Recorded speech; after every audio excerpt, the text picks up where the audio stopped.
en esta y en la que sigue, con el título Un mundo en el abismo.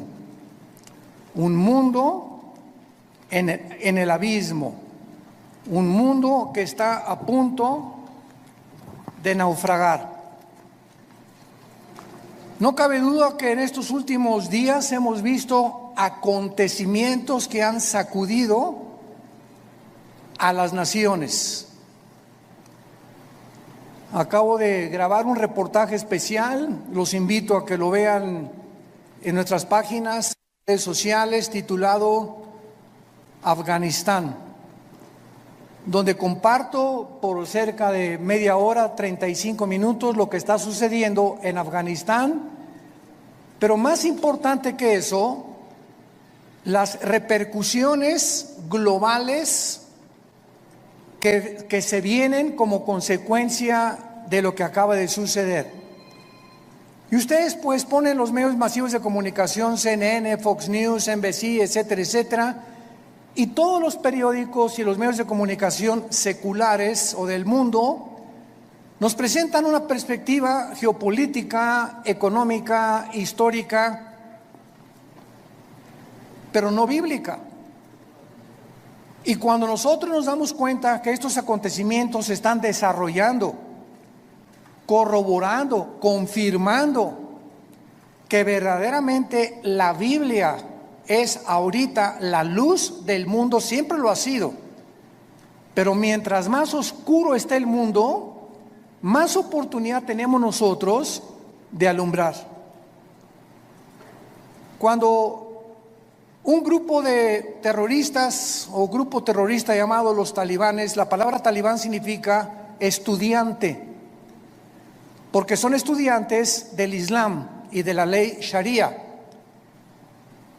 Cuando comenzamos a recibir correos, están llegando ahorita, ¿verdad?, los aviones tratando de sacar, y las imágenes que vimos, cómo la gente se caía de las alas de los aviones cuando estaban tratando de sacar gente de Kabul, que es la capital de Afganistán. Nos llegaron más de 60, 70 correos, llamadas de teléfono. Yo no pude esa tarde colgar, le decía a mi esposa, una tras otra, de Brasil, de Argentina, de España, de Inglaterra, de hispanos desde luego, preguntándonos, ¿qué piensa usted acerca de lo que está pasando? Todo el mundo estaba alborotado, pero nadie sabía bíblicamente lo que estaba sucediendo. Me puse a orar e inmediatamente comencé a tratar de recopilar la información que yo podía reunir para dar una conferencia al otro día, un reportaje especial para que pudiéramos los cristianos principalmente darnos cuenta que los Estados Unidos de Norteamérica no aparecen en la Biblia, y lo venimos diciendo desde hace muchos años. Los Estados Unidos de Norteamérica, que tuvieron la supremacía política, militar y económica desde 1945 y que por más de 70 años jugaron el papel de policía, porque durante muchos años Estados Unidos estuvieron disque vigilando que no hubiera dictaduras o ayudar a las naciones que eran ocupadas por dictadores, luchar contra el terrorismo, como se inició desde el ataque a las Torres Gemelas. El presidente George Bush lanzó un ataque contra 3 naciones que fueron Irán, Irak y Afganistán, porque Afganistán había sido el nido o la cueva de un grupo llamado Al Qaeda, donde posteriormente capturaron ahí en Islamabad al famoso líder Osama Bin Laden. Y esta guerra contra el terrorismo, ¿verdad?, fue llevada durante los últimos 20 años, y finalmente nos damos cuenta que con la nueva administración actualmente del presidente Joe Biden, los errores tan grandes que han cometido ha hecho que ahora, con la actuación que Estados Unidos tuvo, le llaman ahora un tigre de papel. Estados Unidos ya no es la nación que era Ahora China ya sabe que puede invadir Taiwán. Ahora Irán ya sabe que pueden continuar con las centrifugadoras produciendo el uranio 35 para fabricar la bomba atómica. Ahora Irán ya sabe que lo puede hacer. Ahora Corea del Norte ya sabe que no tiene ningún impedimento para someter a Corea del Sur. Y ahora Turquía también ya sabe, a través del presidente Erdogan, que pueden levantarse para la reconstrucción de Afganistán, y el presidente de Turquía se ha autonombrado el líder mundial del Islam. Lo más interesante de todo lo que está sucediendo ahorita en el mundo, que vamos a desarrollarlo brevemente, es que estas cuatro naciones, China nunca ha dejado de tener relaciones cordiales con los talibanes, nunca. Pero lo más interesante de esto, bíblicamente, porque es lo que nos interesa, y lo que solamente los cristianos lo sabemos, es que son las cuatro naciones que se mencionan en Ezequiel 38 y 39, en la próxima invasión contra Israel. Y ahora Israel, el patito feo, ha quedado por primera vez, desde 1948, que volvieron otra vez a revivir nacionalmente la nación de Israel, ya no tiene quien los defienda. Han quedado vulnerables. Y también los Estados Unidos de Norteamérica han quedado vulnerables. Porque si Estados Unidos no aparece en las profecías bíblicas, y en esta invasión del capítulo 38 de Ezequiel no aparece tampoco, significa o que iba a caer económicamente, o que iba a comenzar a corromperse interiormente, como dijo Abraham Lincoln. Estados Unidos no va a caer fuera por sus enemigos. Si Estados Unidos cae es porque se corrompió internamente. Y esto nos da un panorama maravilloso para saber que los cascos de los jinetes del Apocalipsis ya se escuchan en el cielo. La voz del novio ya la escuchamos, que dice: prepárate, prepárate, prepárate. Y todos ustedes que nos escuchan, que no tienen la seguridad de la salvación a través de la predicación del evangelio de la gracia de Jesucristo, prepárate para encontrarte con Dios. Porque así como los talibanes creían que en 2 meses las tropas norteamericanas iban a salir, y cuando descubren que Estados Unidos viola el pacto con el presidente Ghani y con los talibanes, de que no era verdad lo que el expresidente Trump firmó, les tomó 48 horas, 2 días les tomó apoderarse de toda una nación, sin que nadie chistara ni nadie dijera pío. Y se quedaron ahí en Afganistán más de 2,000 vehículos blindados, helicópteros Black Hawk, que son los más modernos para la guerra, más de 50 aviones, fusiles de largo alcance, de mira telescópica, lanzagranadas, millones de municiones. Y ahora este grupo se convierte en el grupo terrorista mejor armado y más peligroso del mundo entero. El mundo queda automáticamente bajo una gran amenaza. Pero estas 4 naciones, China, Rusia, Irán e Irak, forman parte de la invasión en Ezequiel 38. Esto es impresionante, es increíble. Y son las 4 naciones que están apoyando ahorita a los talibanes y que mantienen relaciones con ellos y los van a seguir defendiendo. Y por eso todos los que se consideraban que si no actuaban como China, no puede entrar a Taiwán porque la flota norteamericana, ahora ya no, ahora ya pueden atacar a Taiwán. Irán, pues no podemos darle velocidad a la fabricación de las bombas atómicas, porque Estados Unidos se nos puede echar encima. Ahora ya tienen la bandera libre para continuar produciendo armas nucleares. Y así, todas las naciones que tenían algún temor de que Estados Unidos reaccionara y mandara a sus soldados, se perdió completamente. El mundo ha quedado vulnerable. Abran sus Biblias en el capítulo 24 del libro de Isaías. Ojalá que todos hayan traído su Biblia.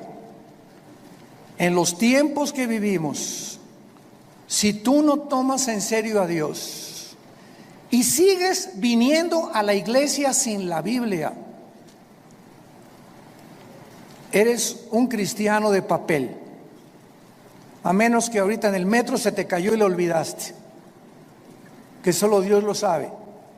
Pero ya no podemos seguir siendo cristianos de papel, de pacotilla, de oídos, y profesando por afuera sin darle la importancia a Dios que Él nos pide que le demos a este libro sagrado, que es la única luz que tenemos actualmente.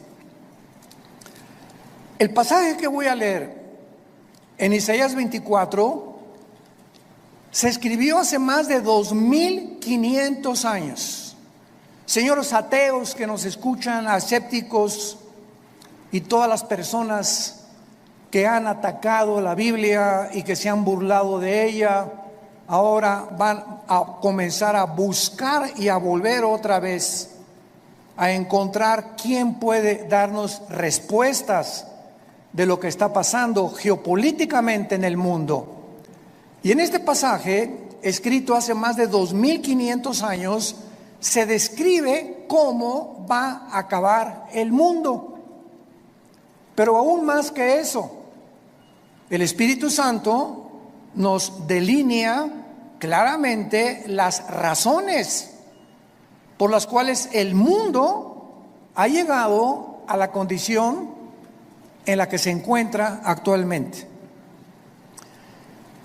Dice así: he aquí que Jehová vacía la tierra y la desnuda, y trastorna su faz, y hace esparcir a sus moradores. Y sucederá, así como al pueblo, también al sacerdote, como al siervo, así a su amo, como a la criada, a su ama, como al que compra, al que vende, como al que presta, al que toma prestado, como al que da al logro, así al que lo recibe. La tierra será enteramente vaciada, completamente saqueada, porque Jehová ha pronunciado esta palabra: se destruyó, cayó la tierra, enfermó. Cayó el mundo, enfermaron los altos pueblos de la tierra, y la tierra se contaminó bajo sus moradores porque, número 1, traspasaron las leyes. Número 2, falsearon el derecho. Y número 3, quebrantaron el pacto sempiterno.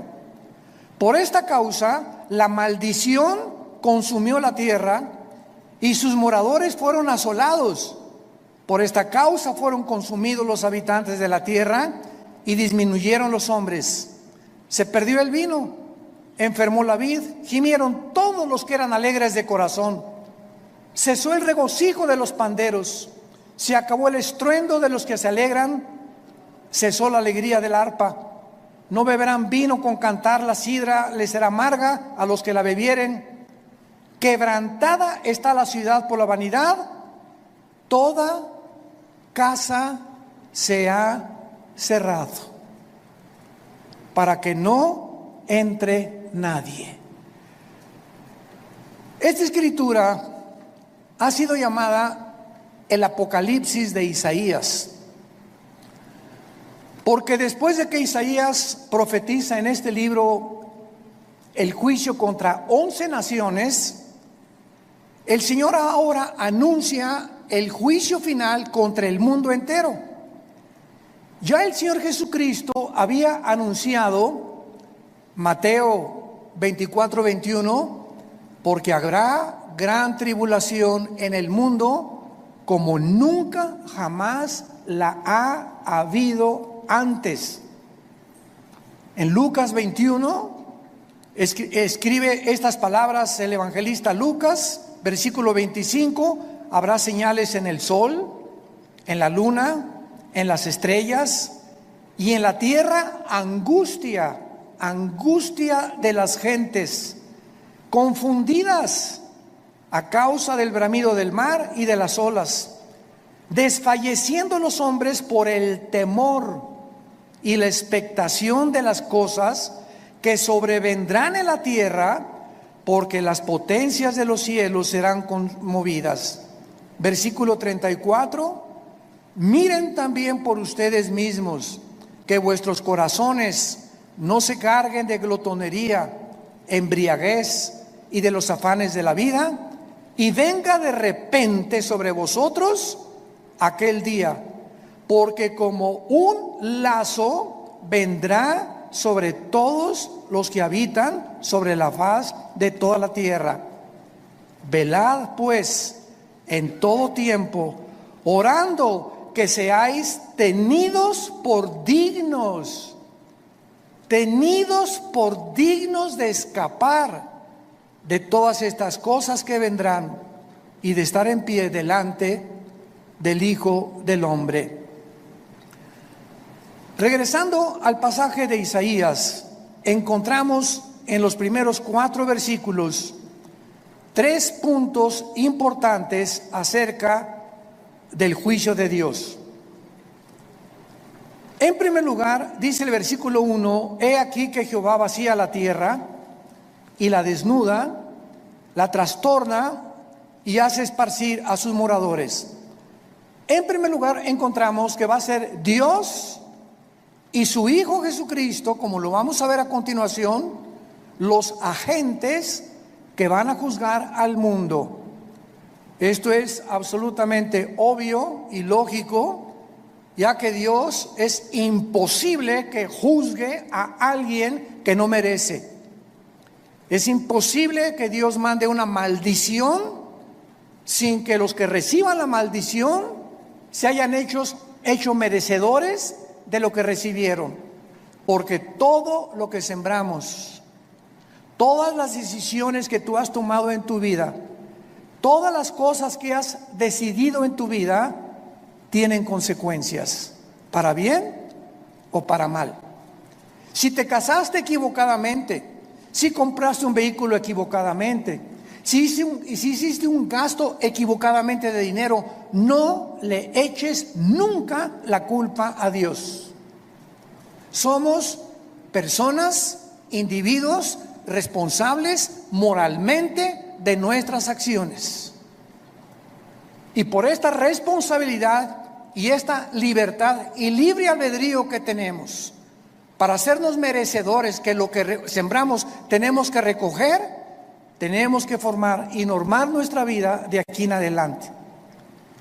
Dice la Biblia en Hechos capítulo 17, versículo 30 al 31, lo mismo. Veamos cómo los apóstoles anuncian quién va a juzgar al mundo.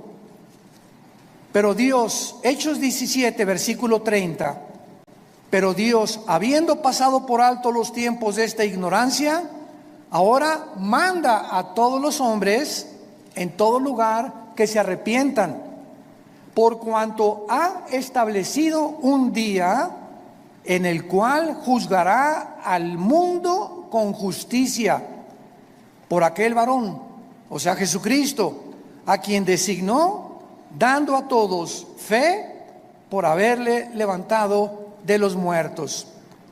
Y el apóstol Pablo, en su segunda carta a Timoteo, capítulo 4, versículo 1, le dice a Timoteo: te encarezco delante de Dios y del Señor Jesucristo, que juzgará a los vivos y a los muertos en su manifestación y en su reino. Entonces, lo primero que el Espíritu Santo resalta es que va a ser Dios el Padre y su Hijo Jesucristo los que se van a encargar de juzgarte. Y en ese día, si ahorita tienes excusas de ser como tú eres, en ese día no las tendrás. Y así como estamos viendo con qué rapidez cambió el mundo en 1 año y medio, desde que comenzó esta famosa pandemia, todo ha cambiado. La moral, la conducta, la economía, la política, los medios de salud. En menos de 1 año el mundo ha sido trastornado completamente.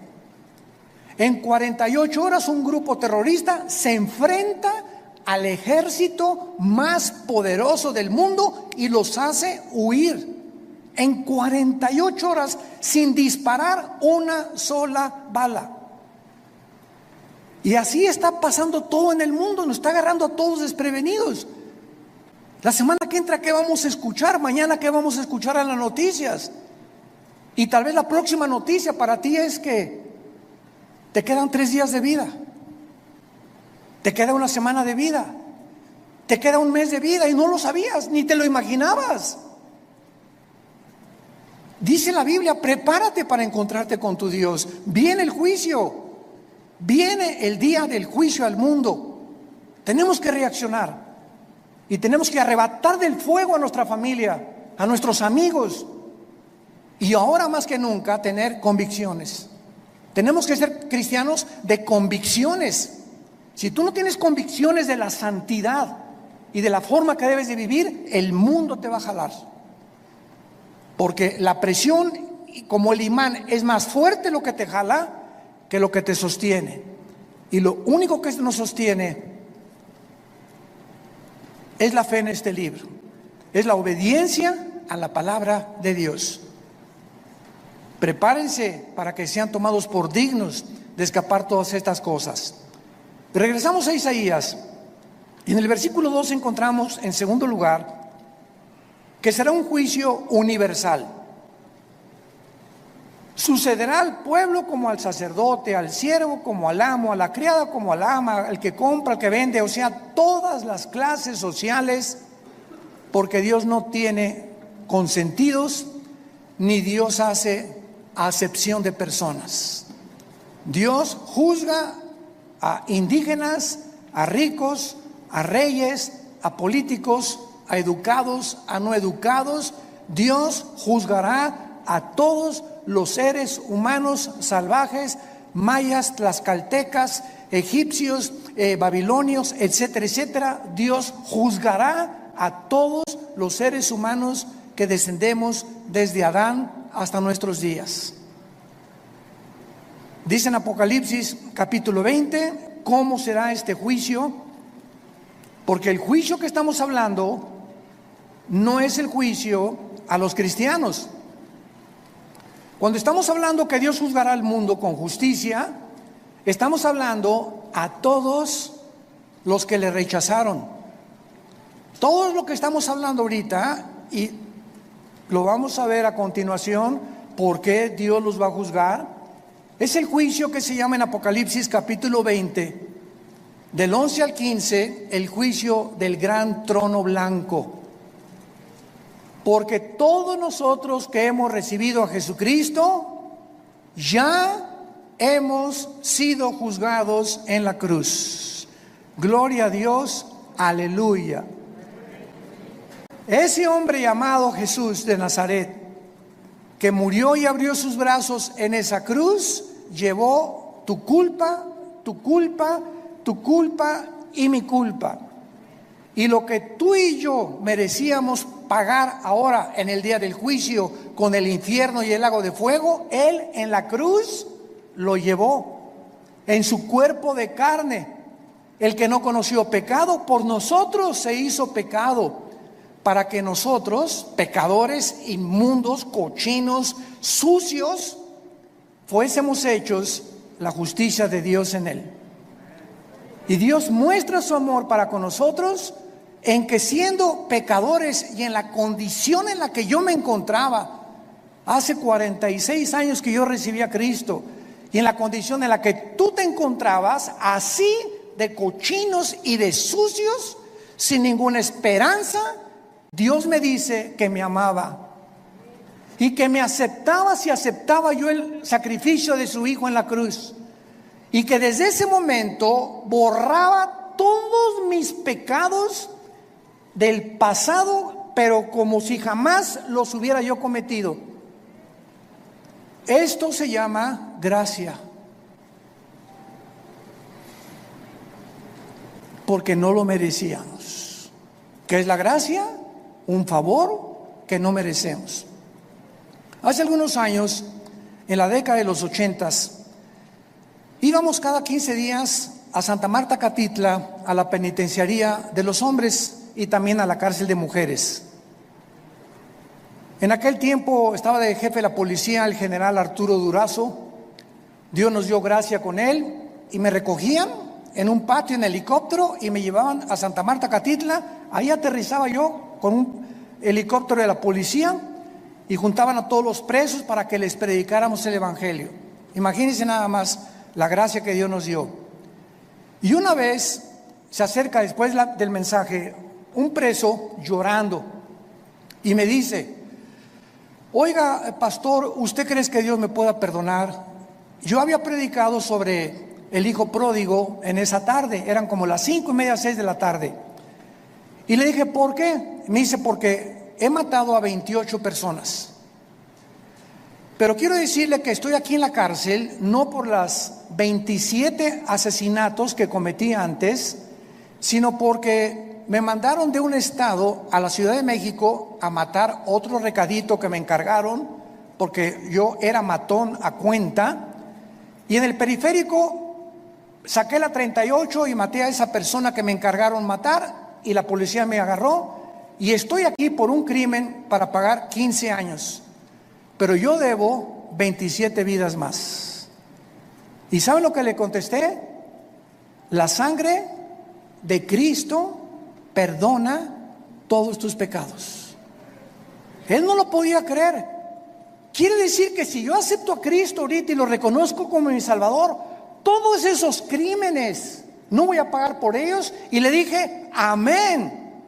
Y otro que estaba atrás dice, ay, sí, ¿verdad? Qué bueno. Ahora sí, de repente. Y le dije, ¿por qué es gracia? Esa es la gracia, ese es el mensaje del evangelio, de la gracia de Dios. Que Dios te perdona siendo inmundo y pecador. Porque nadie merece irse al cielo, nadie merece el perdón. Dios nos lo da en su amor en la cruz. Esta palabra gracia no aparece en ninguna religión. En ninguna religión. Y hay cristianos que todavía no han entendido el significado de la palabra por gracia somos salvos por medio de la fe. Es la fe la que nos da la gracia de Dios. El creer lo que Él hizo en la cruz nos hace, nos abre para que Dios tenga a favor de nosotros, se compadezca de nosotros y nos regale el amor de su Hijo Jesucristo. ¿Qué mensaje tan glorioso tenemos? Yo quiero decirte a ti que nos estás viendo por la televisión y ustedes que están aquí presentes. Me puedes decir, yo he abortado 8 niños, llevo 3 divorcios, he matado, he adulterado, he hecho aquello. Si tú recibes a Cristo, Dios te perdona. Y en este día del juicio, tú no estarás presente, porque Él pagó por ti y por mí. Y por eso vivimos tan agradecidos, humillados, después de lo que Él hizo en nuestro lugar en esa cruz.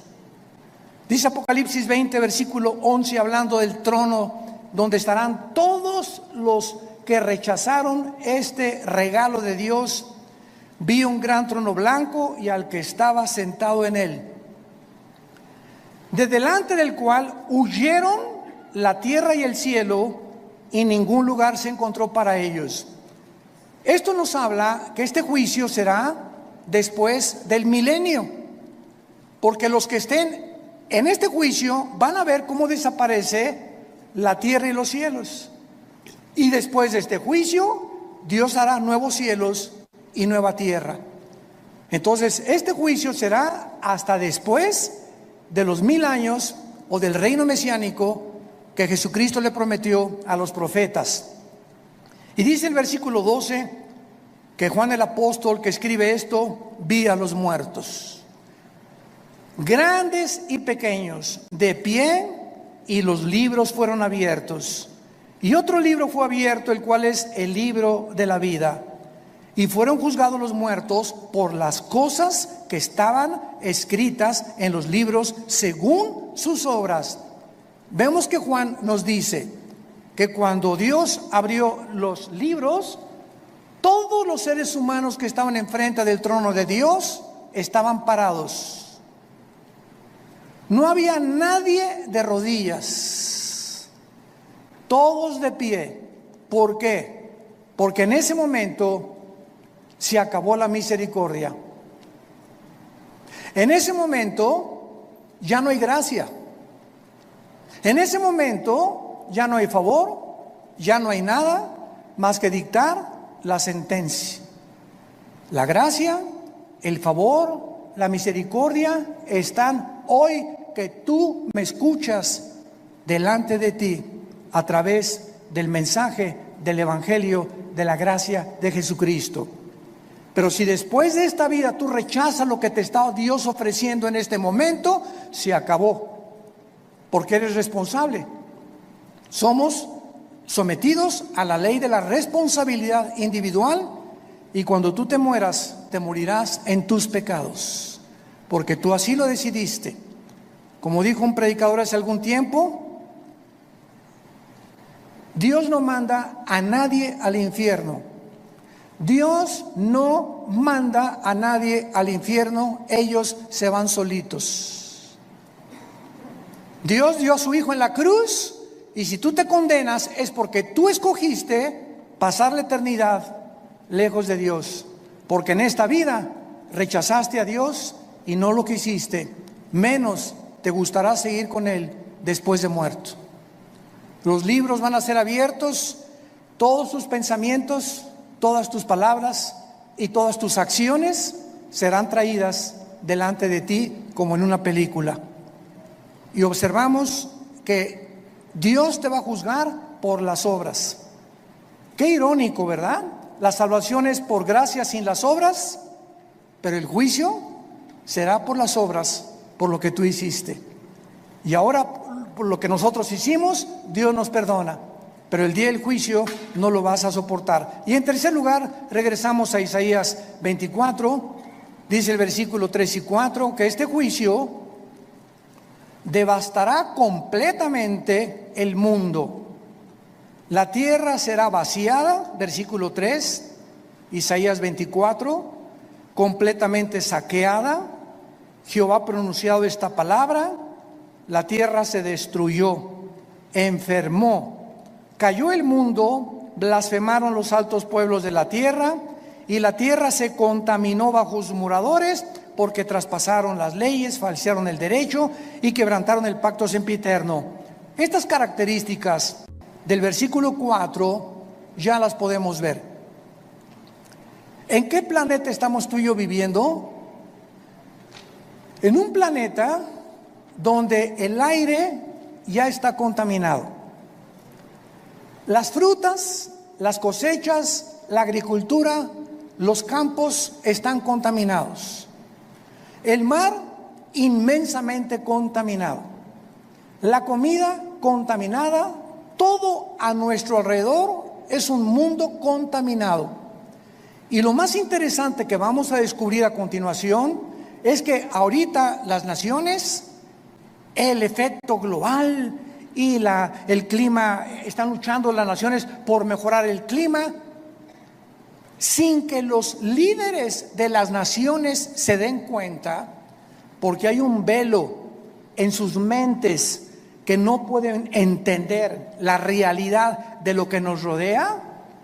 Creen que se debe pues a los hidrocarburos y esto y el otro, que tienen algo que ver, pero de acuerdo a la Biblia, la contaminación del planeta está asociada con nuestros pecados.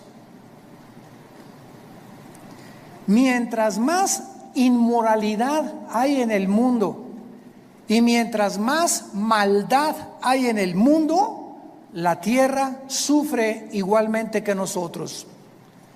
Y esto lo podemos ver claramente, para confirmarlo, cuando Dios creó el paraíso o el huerto del Edén, donde todo era perfecto. ¿Se acuerdan? Los leones no mordían, las rosas no tenían espinas, los reptiles no tenían veneno, no había tormentas, no había tsunamis, no había terremotos. Adán y Eva vivían en un mundo perfecto. Y cuando Adán y Eva pecan, qué interesante, toda la ecología del mundo cambia inmediatamente. En el momento que la primer pareja peca, se cambia la genética de los animales y se vuelven feroces. Se cambian las condiciones del mundo y comienza a llover. Se cambia la condición de las plantas y comienzan a sacar espinas. Toda la genética y la ecología del mundo cambia cuando el ser humano pecó. ¿Por qué? Porque desde Génesis 2, Dios le dijo a Adán y Eva: pongo debajo de ustedes para que se enseñoreen, para que sean los administradores de toda la creación. Pero si ustedes se apartan de mis leyes, la creación se volverá su enemigo. Y esto la gente que no tiene al Espíritu Santo no lo entiende. Y lo atribuyen a problemas de gases, hidrocarburos, y no hay absolutamente ninguna solución para cambiar ahora un mundo en crisis, un mundo que se encuentra en el abismo. Ahora veamos a continuación las causas del juicio en el versículo 5 que acabamos de leer. ¿Por qué el mundo ha llegado al punto que llegamos? Y hace 2700 años el profeta Isaías lo advirtió.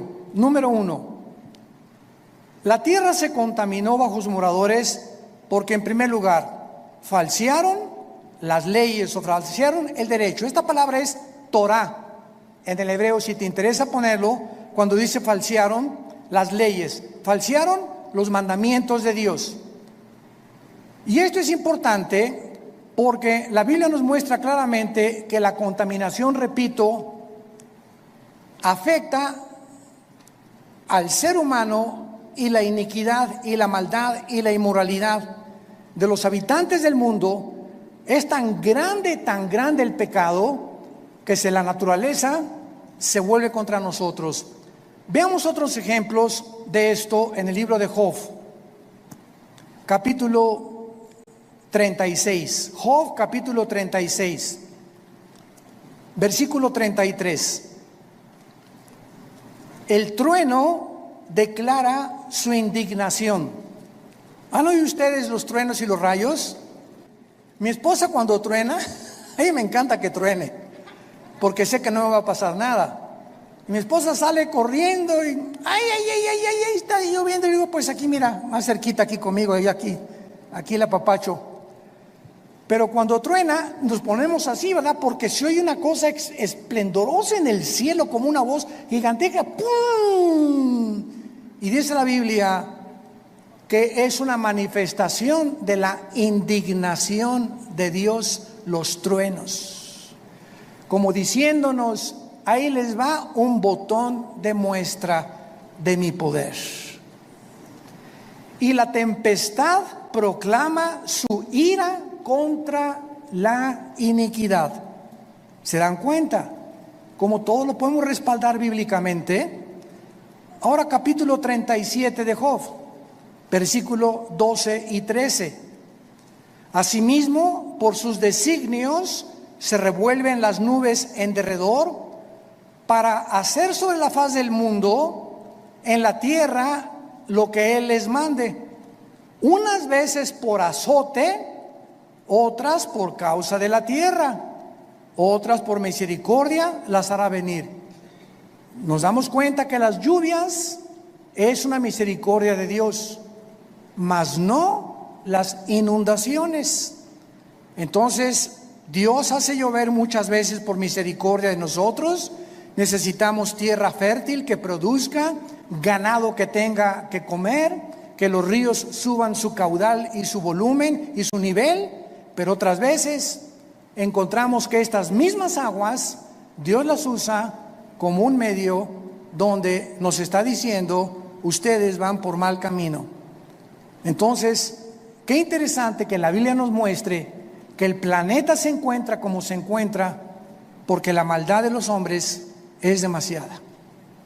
Hemos llegado a un punto de maldad que no nos imaginamos. Dice en Romanos capítulo 1 también que Dios estableció leyes también morales. Dios estableció leyes morales. Cuando creó el mundo, Dios primero hizo las leyes de la gravitación, las leyes del electromagnetismo y las leyes nucleares. Las leyes cósmicas: la Tierra mantiene su movimiento en 24 horas, en 35 días alrededor del Sol.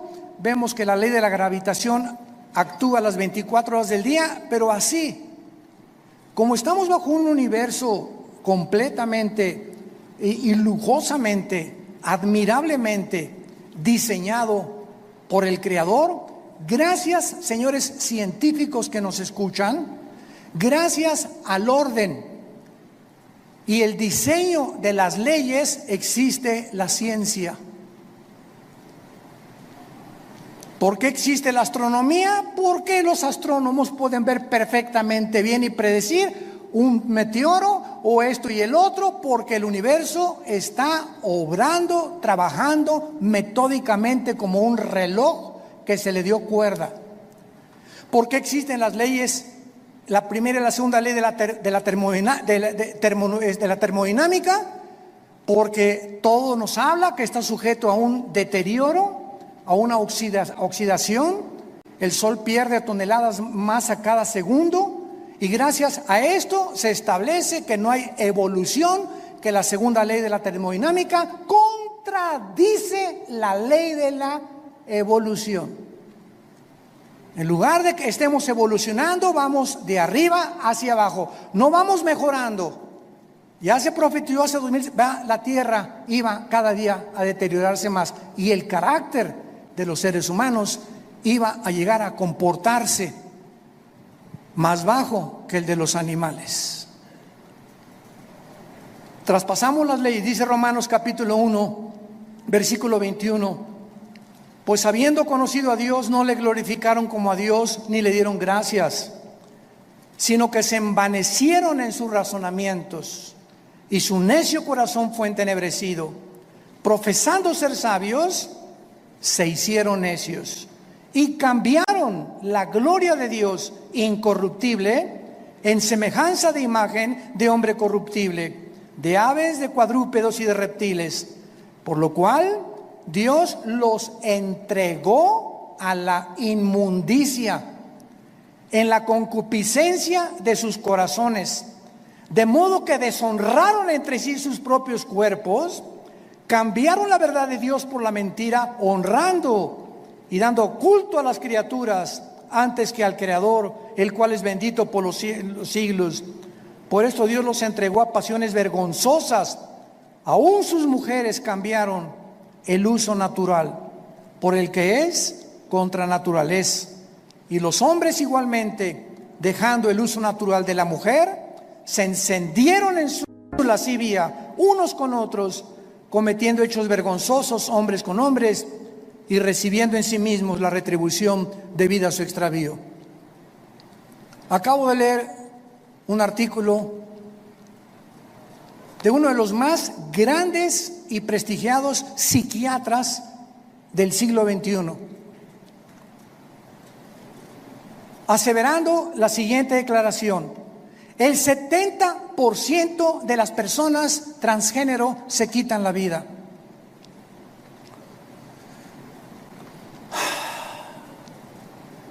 El 70% de las personas que intentaron cambiar la naturaleza con la cual nacimos, le dijeron a Dios: te equivocaste, yo no soy hombre, soy mujer, no soy mujer, soy hombre, Finalmente, cuando hacen la operación y la cirugía para cambiarse el sexo,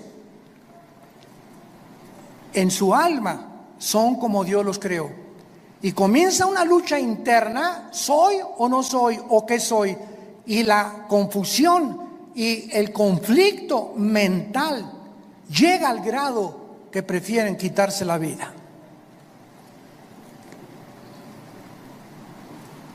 Esto fue escrito hace 2000 años por el apóstol Pablo, dejando el uso natural, la biología, las leyes de la naturaleza. No hay más que hombre y mujer. No hay 3 sexos, no hay 4, no hay 5. Eres varón o eres hembra. Y cerramos la Biblia de acuerdo a la ciencia. Si tienes 2 cromosomas XX, eres mujer. Y si tienes el cromosoma Y, que las mujeres no tienen, eres macho camacho. Eres hombre de los pies a la cabeza. Y si tú niegas tu genética y niegas la naturaleza, acarreas, dice el apóstol Pablo, hace 2000 años, se viene sobre ti tu propia naturaleza. Y nunca podrás vivir en paz, porque has traspasado las leyes de Dios. En segundo lugar, dice, falsearon el derecho. Los gobernantes, los magistrados de justicia que nos escuchan, los jueces federales y civiles, los senadores, los diputados, los dictadores, han pervertido el derecho para gobernar recta, íntegra y honestamente una nación. El expresidente de Afganistán, Ghani, salió huyendo con más de 120 millones de dólares, como todo buen político corrupto. Y si vemos una gangrena, un veneno que está ahorita en las naciones, es precisamente ese, la corrupción. No es el pueblo lo que les interesa, son sus intereses personales. Me voy a llevar lo más que pueda del pastel en el poco tiempo que tengo que ejercer mi derecho, antes de que acabe todo. Y finalmente dice la Biblia, quebrantaron el pacto sempiterno para terminar. Quebrantaron el pacto sempiterno. ¿Cuál es este pacto sempiterno?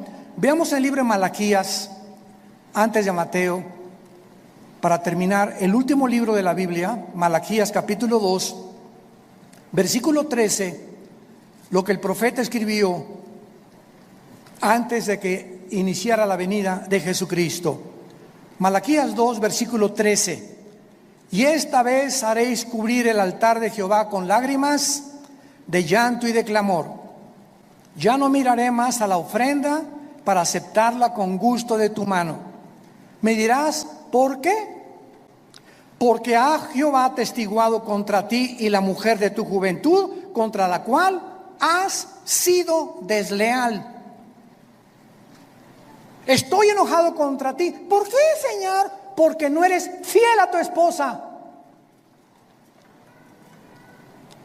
Y vas a llorar y te vas a arrepentir y te vas a jalar los pelos. Y si te mueres en esta condición, te condenas eternamente.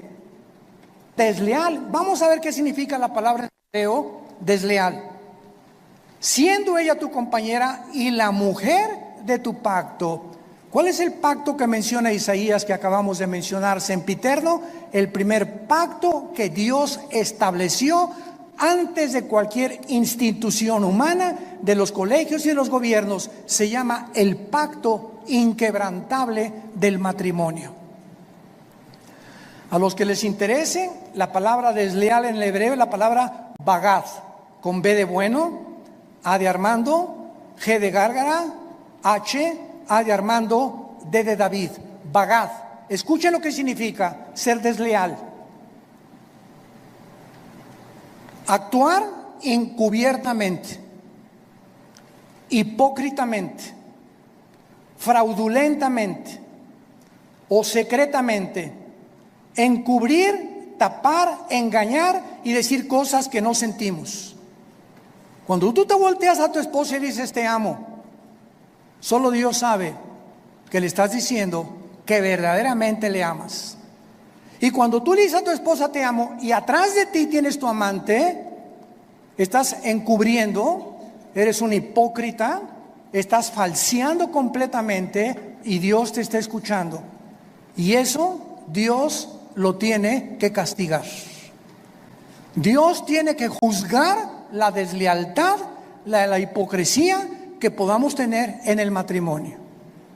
Por eso tenemos estos seminarios cada año con 300, 250 parejas, para que en esos 3 días regresemos a la Biblia, nos arrepintamos, hay una renovación de votos el último día junto a la playa, una cena de gala, y ahí podemos descubrir que, Dios mío, es que yo sentí que ya no la amaba, pero viene el Espíritu Santo y nos da algo sobrenatural que ya habíamos perdido, porque le estamos diciendo a Dios: yo quiero mantener y llegar hasta el fin con mi gordita y con mi gordito, porque de otra manera me estoy engañando. No puedo irme con un amante ni creer que hay una mujer que me satisfaga, que la mujer y la madre que tú me diste para mis hijos.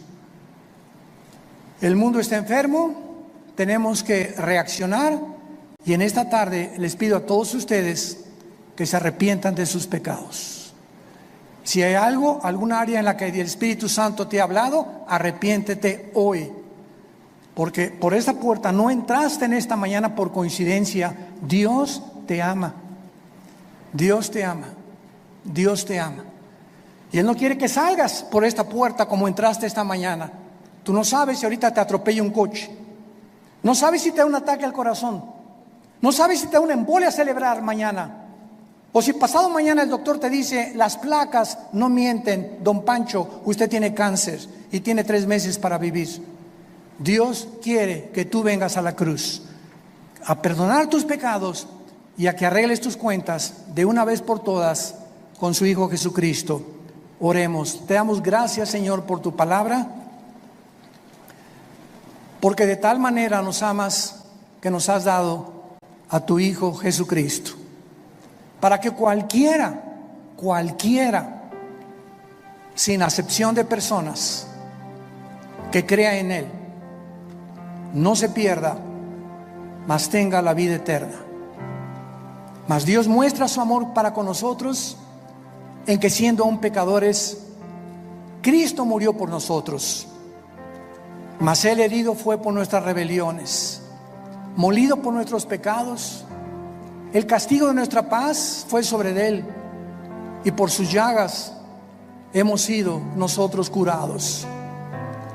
Él, que no conoció pecado, por nosotros se hizo pecado, para que nosotros fuésemos hechos la justicia de Dios en Él. ¿Qué tengo que hacer?, me preguntarás en esta mañana, para arreglar mis cuentas para siempre con Dios. La Biblia dice: arrepiéntete. ¿Qué significa arrepentirse? Reconocer que has pecado contra Dios y que no puedes seguir viviendo igual. En segundo lugar, que no tienes el poder para cambiar, porque solo Dios te lo puede dar mediante la fe en su Hijo. En segundo lugar, creer que Cristo en la cruz pagó con su sangre por tus pecados. Y en tercer lugar, que a los 3 días resucitó de los muertos para traer una esperanza eterna, inmarcesible, que nos está aguardando en el cielo el día que nosotros resucitemos. Dile pues: Señor, te pido perdón por mi vida.